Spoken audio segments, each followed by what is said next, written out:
A grande pergunta é: qual o custo do discipulado? Para responder essa pergunta, o texto de Lucas nos dá 3 critérios, demandas, termos, que nos ajudam a entender qual é o custo do discipulado como ato de seguir a Jesus. Quais são eles? Primeiro, um certo tipo de amor. Segundo, um certo tipo de sofrimento. E terceiro, um certo tipo de desapego. A ausência de qualquer uma dessas demandas é suficiente para desqualificar um discipulado. Em outras palavras, a tarefa de analisar cada uma dessas demandas, um certo tipo de amor, um certo tipo de sofrimento, um certo tipo de desapego, ela traz implicações para o ato de seguir a Jesus. E a sua pergunta naturalmente deve ser a seguinte: Jonas, de onde você tirou isso? Da própria estrutura do texto de Lucas, capítulo 14. Observe, em especial, os versículos 26, 27 e 33. Observe como termina o versículo 26. Versículo 26 termina dizendo: não pode ser meu discípulo. Quando você corre os olhos para o final do versículo 27, como ele termina? Não pode ser meu discípulo. Quando você corre os olhos para o versículo 33, o final do versículo 33, o que você descobre? Não pode ser meu discípulo.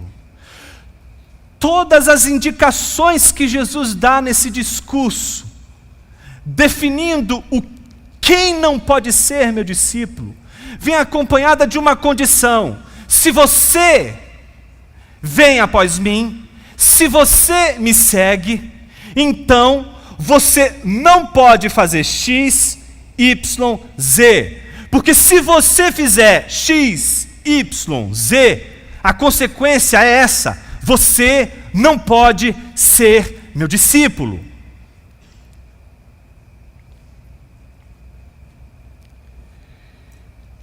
Antes de a gente analisar essas três demandas que representam o custo do discipulado, eu queria que você observasse o cenário que Lucas constrói para a argumentação de Jesus. Qual é o cenário? Versículo de número 25. Uma grande multidão ia acompanhando Jesus.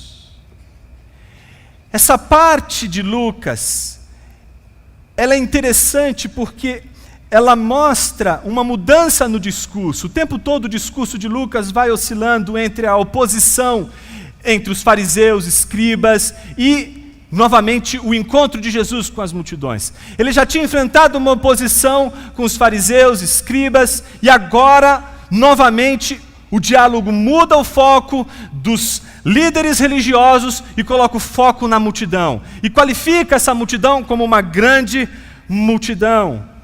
Qual é o diagnóstico que fazemos dessa grande multidão? O diagnóstico de uma multidão que caminha para nutrir um discipulado anônimo. O que a gente poderia chamar hoje de um cristianismo anônimo. Um cristianismo genérico. Um cristianismo descompromissado. Sem comprometimento. Sem custo a pagar. Sem preço a pagar. E mais, sem consciência do preço a pagar, sem consciência do custo a pagar. Eis o cenário, uma grande multidão seguindo a Jesus. Mas o que é uma grande multidão? Uma grande multidão não passa de uma zona cinzenta. É uma massa cinzenta. É uma massa indefinida. Uma multidão não tem rosto. Uma multidão não tem nome. Você não pode chamar a multidão pelo nome. Multidões não têm identidade. Multidões parecem operar numa zona neutra, numa zona cinzenta, numa zona de ambiguidade, numa zona em que não há posicionamentos. É a zona dos isentões.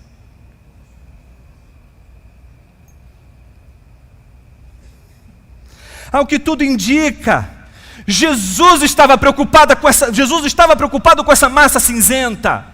Jesus estava preocupado com essa zona ambígua, essa zona onde o comprometimento parece estar totalmente nebuloso.